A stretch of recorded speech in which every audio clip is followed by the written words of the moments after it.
All right, Pisces, welcome to your monthly horoscope for May of 2015. My name is Athen. Let's go ahead and look at your chart for this month. So we have the full moon here in your 8th house, right on the 3rd, right at the beginning. This is the first major event here of the month.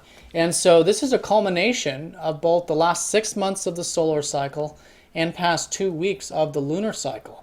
So in terms of that lunar cycle, you had a new moon here in your 2nd house of resources, finances, values, your sense of self-worth.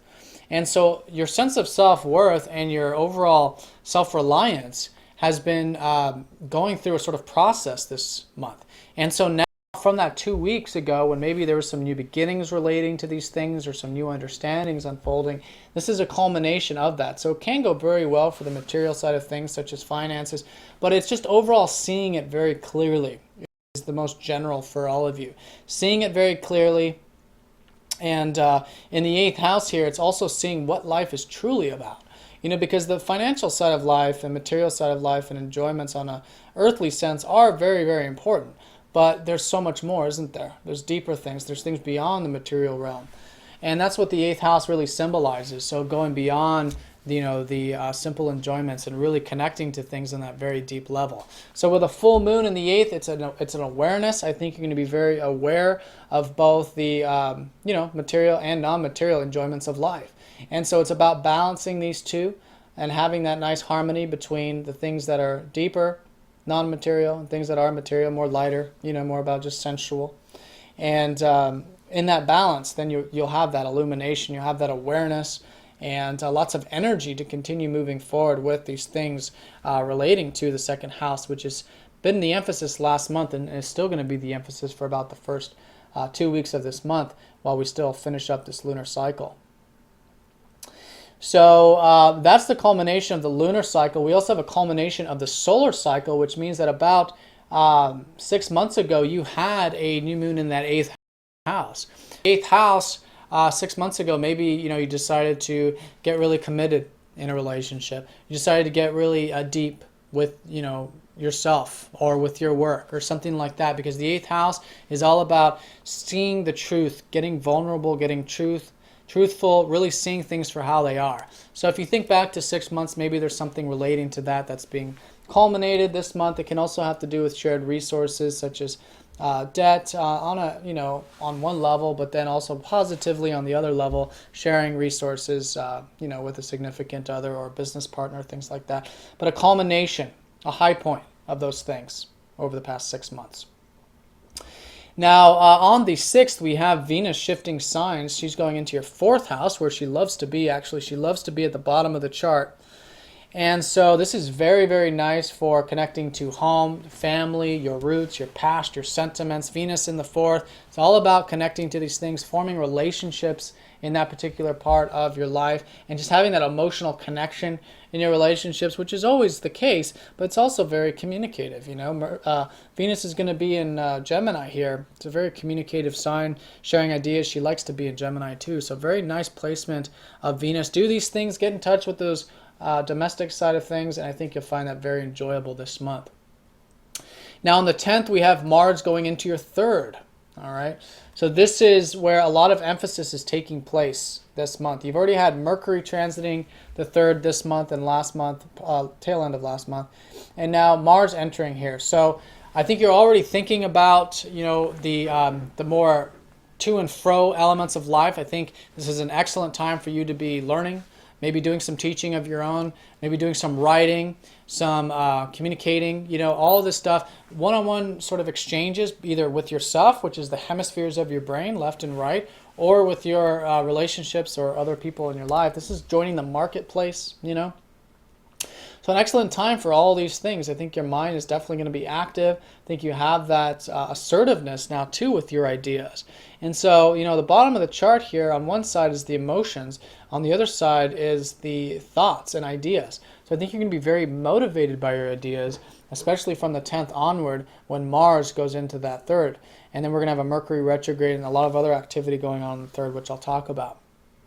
But on the 10th onward, yeah, express yourself, get involved with a course or something, educational. Pick up that book. All this will help unlock this Mars energy.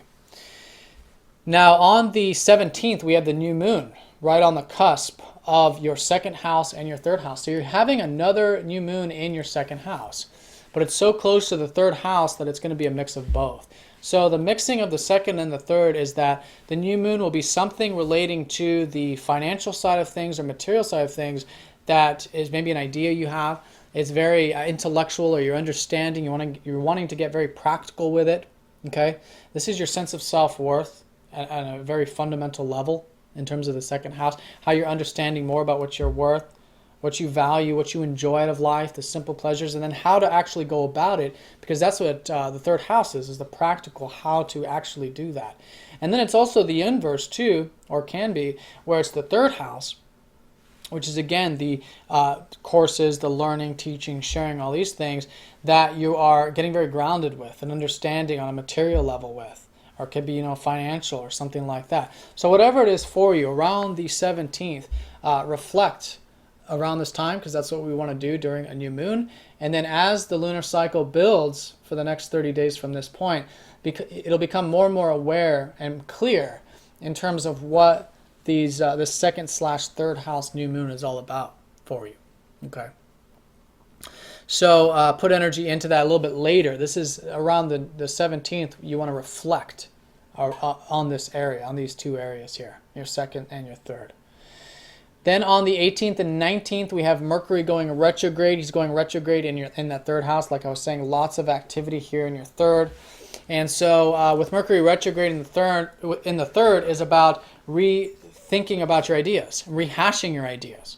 Because it seems like there's a lot of this drive with Mars, and you're very passionate about your ideas and thoughts and communicating. So with Mercury retrograde, it's about learning through the process of action. So through communicating, through learning and teaching, you will learn more about how you think, learn more about the course, redo some things that helps you understand about what it's really about on that practical scientific level, which is the third house, the very rational house here. So I think your rationale, I think your intellect is all going through a sort of rehashing process this month. So treat it as a learning experience. And of course, Mercury retrograde, people say not to do major things like major contracts and things. It's just treat it as a learning process, and just consider during that time from the 18th for the next 3 weeks into the first part of June, anything relating to your ideas in particular, just make sure that you're willing to make mistakes, and any actions you take, you're willing to redo, because it's not that they're mistakes, it's just that the whole process is for you to learn. So if you go into it wanting to learn, right, about the way you think and your ideas, then naturally that will be there. You see what I'm saying? So there's a lot to learn here about your mind and your communication skills, basically, this month. And it's all this sort of incremental thing building with all these planets slowly going into your third house, and then that Mercury retrograde. So especially around the 18th and 19th, when he's actually retrograde, it's a pausing time. You want to reflect around that time too. Lots of this pausing, 17th, 18th, 19th. And then on the 20th, things start to kind of get moving again. We enter the crescent phase of the lunar cycle, and then the sun enters that third house, illuminating and shining that very bright light on those third house ideas and whatever it is you're involved with here. Then a little bit later, Mercury goes over Mars again on the 27th, which will be a lot like last month. In your second house, you had this same aspect. Mercury went over Mars. And so I think you learned a lot about your values, what you enjoy, the material side of things. And so now, with this same aspect, Mercury's going retrograde over Mars, but in your third, again, more learning about your mind and your communications. So the 27th, I think what you're learning, though, is what really motivates you about this. What really motivates you about your communications, about your thoughts, your ideas. And so you're learning a lot about this on the 27th, you see. And then on the 30th, which is kind of like this high point of the month, where the lunar cycle's gearing up for its full moon, and then you've got all this kind of three-way conjunction going on here. This is an awareness of what really gives you passion, what really gives you zest and enjoyment about those ideas, because the sun is about what you enjoy, what gives you passion, what gives you that prana, vital life force energy about it. So again, all relating to how you're thinking, how you're communicating, learning, teaching, etc. All right, Pisces, so I hope you guys have a good month. If you have any questions, please let me know. Do check out the weeklies because they're more specific. They look at the aspects that are taking place this month. If you'd like a personal reading, do check the website down below to look at your personal chart. And if you're new to Sidereal Astrology, do check the website as well because this is very different from the traditional Western approach to things. All right, have a good month, and I'll see you all next time. Take care.